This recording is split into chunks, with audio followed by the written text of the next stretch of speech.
वो कमाल मेरे नबी के अंदर भी अता किया है। अरे कश्ती तो आज भी तैर रही है कि नहीं?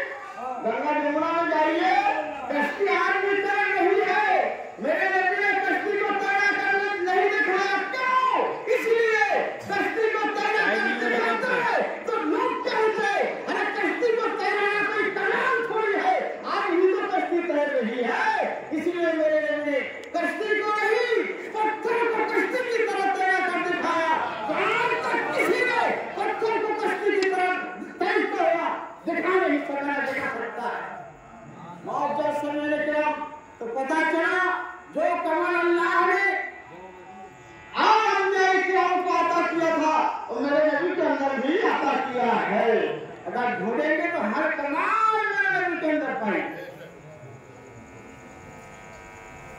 हजरत इब्राहिम अलैहिस्सलाम को आग में फेंका गया। आग इब्राहिम अलैहिस्सलाम को जला न सकी, है कि ऐसी आग के ऊपर से कोई चिड़िया चला जाए तो झुलस के गिर जाए। ऐसी आग